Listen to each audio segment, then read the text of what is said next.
If someone told you they will follow your instructions word by word in order to have a makeover and go from being the average dude, non-creative person to someone who feels intuitively creative in 90 days, what would you instruct that person to do step by step? Okay, fine. I would say, first of all, you got to find the stuff that you're interested in because you need to have the motivation for that. So, what is it you're interested in? So, um, and a lot of How does one find that if they're like nothing interesting? if nothing interests you, I think maybe you might be a hopeless case.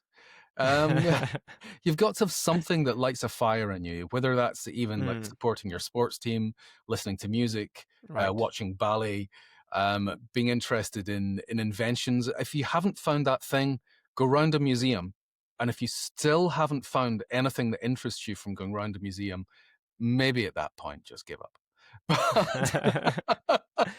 No, but even football, almost majority of men, at least they get enthusiastic about the football team. So at least there is something. that proves that you've got some spark in you.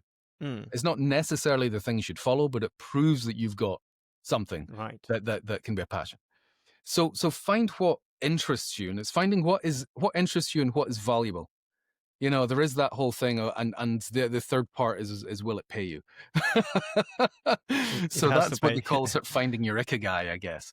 And Yeah. I'm not a massive believer in that, but I think it's important to find what your passion is so that you can follow it. Then once you do that, I think it's really good for you to actively start looking for the good stuff. So what is the stuff that is the absolute excellence in that area? And start a habit that every day you're going to try and find at least one thing that makes you go, shit, I wish I'd done that. And when you Mm, find that thing, you're going to write down 3 reasons why it's good. And what this does is it does 2 things for you. One is you start to create a list of all, and I recommend that you write it as advice for your future self. So, for example, if you're a designer and you see something, you look, why is that good? And you sort of realize that use contrasting colors to draw the eye. And you write it as that. So it's like a piece of advice for your future self. When you're working on something, it's a little nudge. It might be um, uh, create extremely large typefaces that fill up the entire page, you know, and that kind of thing. That might be what you do, and you're writing it as a piece of advice. So you're going to go through stuff. You're going to find stuff that amazes you, that makes you wish that you had done it. And you're going to start by creating at least 3 things, writing down at least 3 things that you can learn from it in that advice way. mm, Then you're going to find someone that you respect and you're going to ask them why they think it's good and get mm, their advice. And that's going to give you a different opinion, a different perspective. And if you do this every single day, you are going to have taste and judgment. And taste and judgment, that is what creatively and artistically are absolute gold dust. Because there's a lot of people who might consider themselves to be great at a career, but it's taken them time to get there. I started using this exercise with my students at a place called the School of Communication Arts about 15 years ago. mhm. And when the students were leaving after this 1 year course, they had better judgment and better taste than most of the people who would be their boss when they went into a workplace. Wow. So when you do this exercise, that gives you the judgment, the taste, and that is the difference. Because when you've got judgment and taste, it means that you know when something is good enough. You can spot a good idea. And that is more important than ever because in the AI age, AI can vomit out a Mm, 100 ideas a second. You know, it's just all these ideas. If you can't spot the good one, you're useless. If you are relying on the judgment of the AI tool, you have zero value whatsoever. So building your own judgment and your own value system is what makes you really, really valuable. And most people won't be doing it. So it will elevate you immediately. So that would be something that you're going to turn into a habit, a daily habit. Then you're going to look at what are the skills that I need to apply.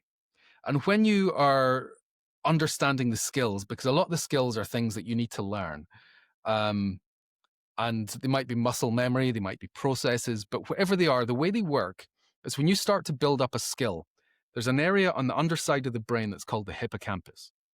And the hippocampus is involved in learning skills. And what it does is it takes neural material, which is released. Your neural matter is released in that area of your brain. If you want to accelerate the release of neural matter into your brain, exercise. Do things like running and swimming and cycling. That's how you Nice. release more of the neural material. But you start to build the neural material down there, the neural networks. But then if you're doing it more, your brain goes, well, we better file this away someplace.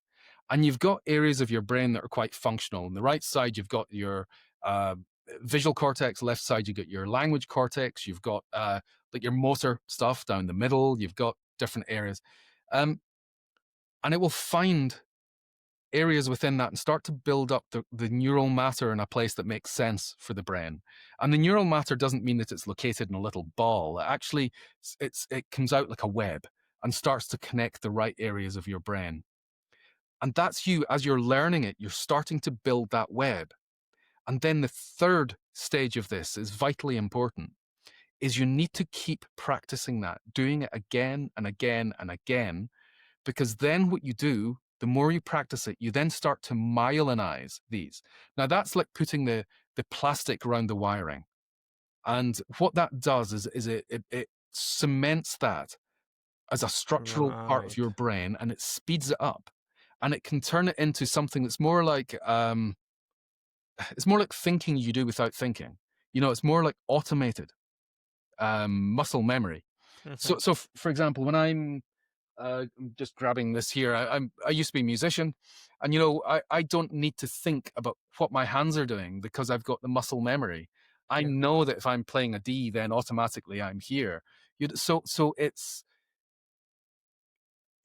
just one of these things that we start to build those neural networks. Now, when people are outsourcing their thinking to AI tools too much, they don't build that wiring.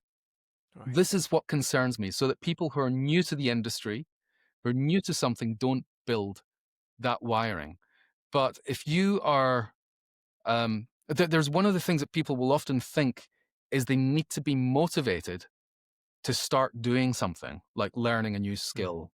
And Just gotta do it's, it. it's the other way around. You start doing it and you find your motivation. If it interests you, you'll find the drive and you'll want to learn more. And people have got that backwards.